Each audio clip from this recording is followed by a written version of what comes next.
For the second time in school history and the first time since 1981, Mabel-Canton is at the state football tournament. They got there with a 16 to nothing win over Spring Grove last Friday night. Defense, obviously, Coach Paul Tollefsrud was the story of the game. What allowed your defense to, which has been good all season, to really take it to another level last Friday? I think really deep down they really wanted the game. I mean they prepared well all week. They knew we were going up against a good team. They're a well-coached team. They have very good athletes over there in Spring Grove. But they did a good job of preparing and knowing what they needed to do. And they play relentless. They play fast. They play under control. And for the most part, play clean football. It was amazing to watch. I thought that's probably the best. Excuse me, that's probably the best defensive showing that I have seen as a coach here, and probably even when I played here. It was awesome. The guys played tremendous. You've talked about how your system has allowed your defenders to play free and fast, but you also play disciplined. Finding that happy medium, I'd imagine, isn't the easiest thing to do, but you guys have done it pretty well. How have you done so? I honestly don't know how they're playing so disciplined. I mean, they just understand what they need to do. We don't get many penalties, knock on wood. And we don't.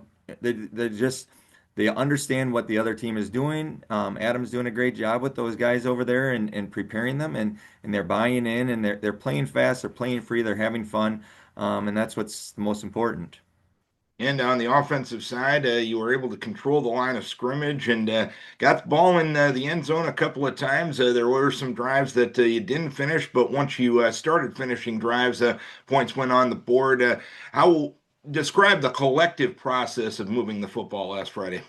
Yeah, it was complimentary, and when we needed to score, we did, and I was really upset, on our first drive. I mean, we had the ball for I think 9 minutes or more, and we get stopped on the 1 yard line, and one or two missed blocks, and we get those blocks, and we score, and that would have been a huge momentum thing, but we got stopped, and then our defense did a good job of getting us the ball back. But you know what? It's when we really needed plays, the kids came through and um, you know performed.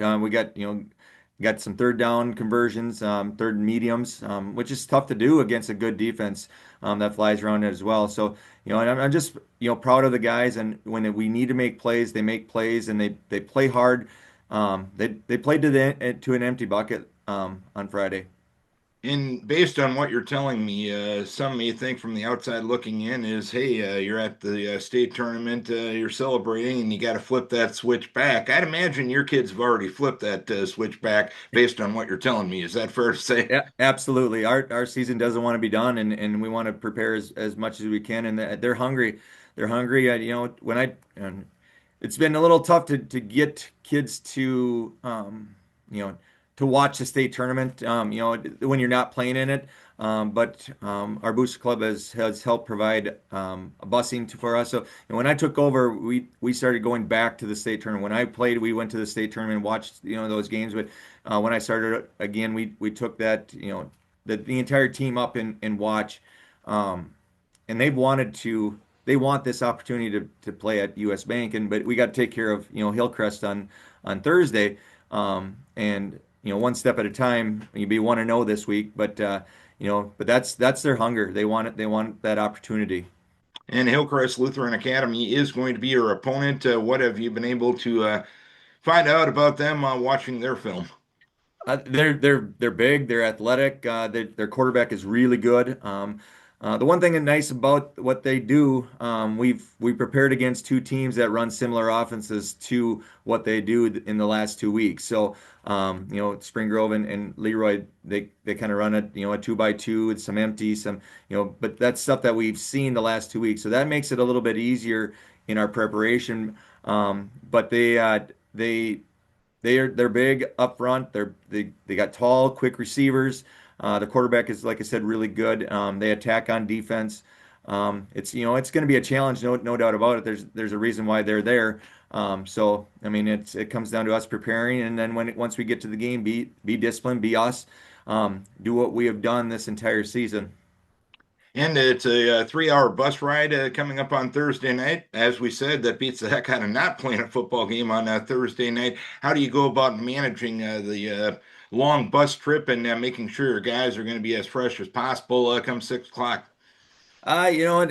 First time we've ever done this, so it's hard to say, but we're going to leave early in the about 11:30. Get on the bus. We'll probably stop halfway up there, get out, stretch a little bit, walk around, get on the bus again, and get up there around 3:30 so they can walk around and see the facility. And then then we're there a couple hours before the game. We start to prepare like we normally would against it on a normal day. We try to keep it as normal as possible, in our preparation, but they also have to enjoy this process. All right, Coach. Congrats on getting to the state tournament, but still football to play, still business to take care of, and hopefully you guys can get the job done on Thursday night. Keep your kids healthy, and let's have a conversation previewing a game at US Bank next week. All right, sounds good. Thanks, Darren. Paul Tollefsrud, head coach of the Mabel-Canton Cougars, first round state tournament game coming up on Thursday night.